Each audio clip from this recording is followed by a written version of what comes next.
मोदी जी ने कमांडर साहब को अपने बगल में खड़ा किया था, उनसे कहा था, मुझे याद है हेमा मालिनी जी का उन्होंने विशेष अभिनंदन किया था। उनसे कहा था कि हेमा जी आप बहुत अच्छा काम कर रही हैं, आपने इन वृद्ध लोगों का काम करने का बीड़ा उठाया है, आप अभिनंदन की पात्र हैं। और माननीय कमांडर साहब से कहा था कि कमांडर साहब, मैं आप सबका प्रधान सेवक हूं, वृद्ध लोगों का, आपका काम जरूर करूंगा। इसके बाद में दोबारा फिर मुलाकात हुई, फिर माननीय प्रधानमंत्री जी ने समय दिया और यह दूसरी बार की मुलाकात यह हम सब के लिए डबल गारंटी थी कि भाई अगर हमारा काम नहीं करना होता तो प्रधानमंत्री जी दोबारा हमें क्यों बुलाते, लेकिन उन्होंने बुलाया और इसीलिए हम पूरी आशा और विश्वास के साथ उनकी ओर आशा भरी नजरों से देख रही हैं। केवल हमें आशा दिखाई, देखिए केवल हमें किरण दिखाई नहीं दे रही है, लेकिन हमें सूर्य भी दिखाई दे रहा है। तो फिर हम कब तक इंतजार करते रहेंगे?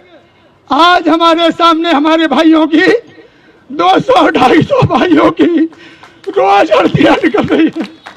अब हम किसके ऊपर विश्वास करें? यह हमारे लिए बहुत चिंता का विषय है।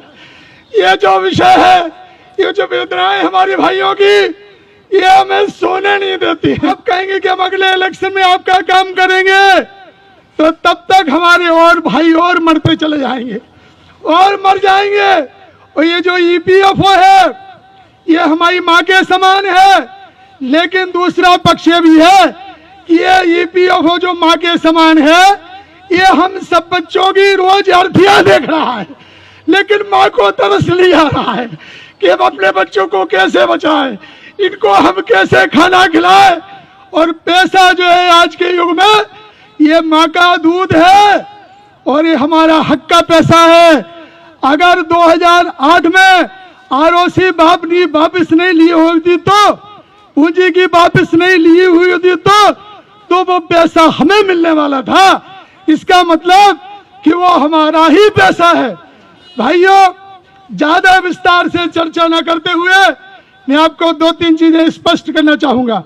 पहली बात, ये जो 3 मंत्रालय का जो बार बार कमांडर साहब कहते हैं, ईपीएफओ, श्रम मंत्रालय, वित्त मंत्रालय, अभी इस दौरे दरमियान दो बार ईपीएफओ के कार्यालय, उनके वरिष्ठ अधिकारियों से चर्चा करना, श्रम मंत्रियों के अधिकारियों से चर्चा करना, वित्त मंत्रालय में सबसे बड़े पद पे बैठे हुए हैं माननीय डॉक्टर टीवी सोमनाथन जी, उनसे चर्चा करना और तीनों डिपार्टमेंट को एक सूत्र में बांधना।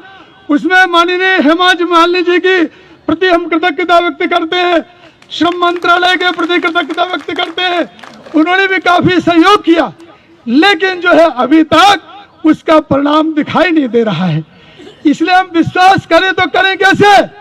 हमारे भाइयों का अब सीधा कहना है, कितने जो है भाइयों ने हमें फोन करके बताया कि अब हमारा विश्वास टूट चुका है, अब हम किसी को ऊपर विश्वास नहीं करने वाले हैं। आप इस बात को समझिए।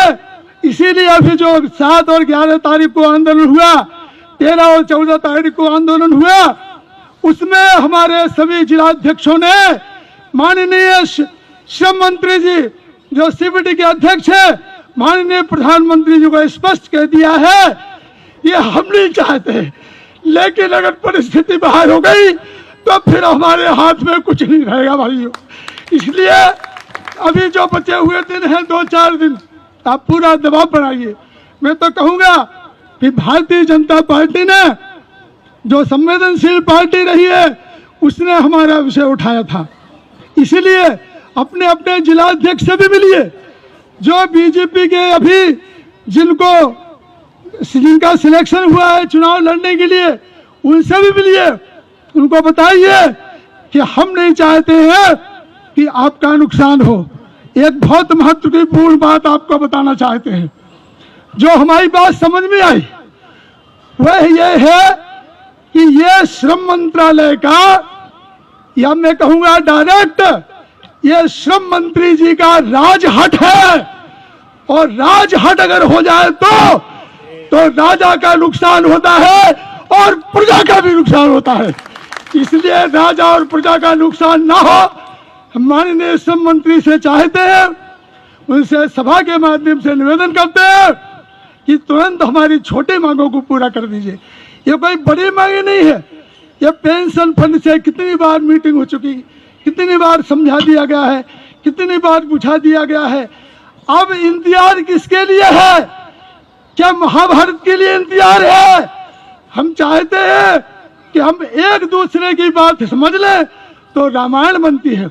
हम चाहते हैं रामायण बने, महाभारत ना बने। और अगर जो हम एक दूसरे की बात नहीं स्वीकार करते हैं, एक दूसरे को नहीं समझते हैं, तो महाभारत होती है।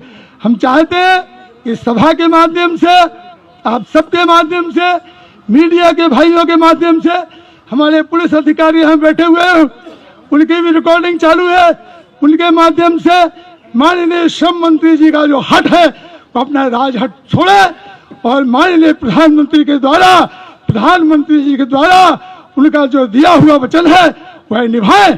बस इतनी ही बात आप सबके सामने कहता हूँ और अपनी वाणी को विराम देता हूँ।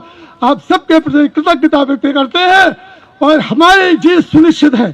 देखिए, अगर कोई व्यक्ति दुष्कर्म कर दे तो हो सकता है उसके दंड से बच जाए, लेकिन सत्कर्म का तो फल मिलता ही है और हम सत्कर्म कर रहे हैं, हमारा फल हमें निश्चित रूप से मिलेगा।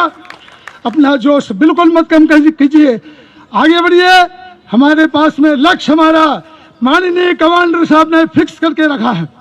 जिस प्रकार से जहाज का जो कैप्टन होता है वो अपना लक्ष्य फिक्स कर देता है, डेस्टिनेशन फिक्स करता है, हमको कहाँ जाना है, और उसी दिशा की ओर जहाज को चलाता है।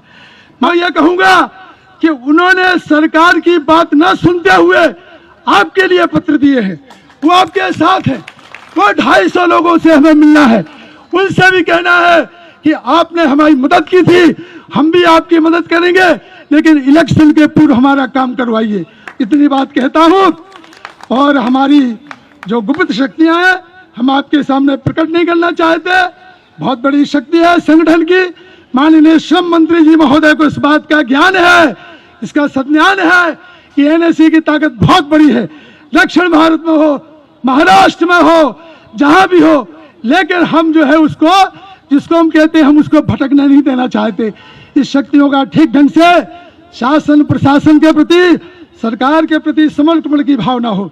एक अंतिम बात जो बहुत सुनिश्चित है, आपको फिर बता दें, मुझे जो व्यक्तिगत लगता है वो ये है कि माननीय प्रधानमंत्री जी, हमें भी विश्वास है, माननीय प्रधानमंत्री जी की मुलाकात हम सबके लिए कृष्ण और सुदामा जैसी थी। लेकिन ध्यान सुनिए, सुदामा कुछ मांगने के लिए आए थे, कुछ याचक बन के आए थे। हम तो अपना अधिकार मांग रहे हैं भाई, हम कुछ आपसे भीख नहीं मांग रहे हैं। इसलिए माननीय प्रधानमंत्री जी भगवान श्री कृष्ण के रूप में हमें तो आज भी विश्वास है कि हो सकता है हम 7,500 रुपये मांग रहे हैं, हो सकता है हमें 9,000 रुपये दे दें, लेकिन हमारे सभी ऑप्शंस खुले हुए हैं, कोई ऑप्शन हमारा बंद नहीं है। ये भी ध्यान से सुनिए, जितने ऑप्शन है सब खुले हुए हैं, सभी दरवाजे खुले हुए हैं। एक दरवाजा बंद हुआ, दूसरा दरवाजा हम खटखटाएंगे। जीवन जो है सौभाग्य के साथ और संभावना लेके आता है। उधर मत देखिए, संभावना लेके आता है।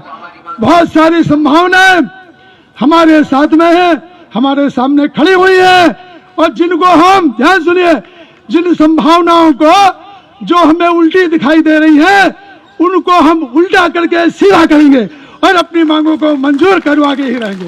कमांडर साहब आगे बढ़ो, दिल्ली टीम आगे बढ़ो, बाबूगुड़ा साहब आगे बढ़ो, हम आपके साथ हैं। हमारा ईपीएस 95 आंदोलन, हमारा ईपीएस 95 आंदोलन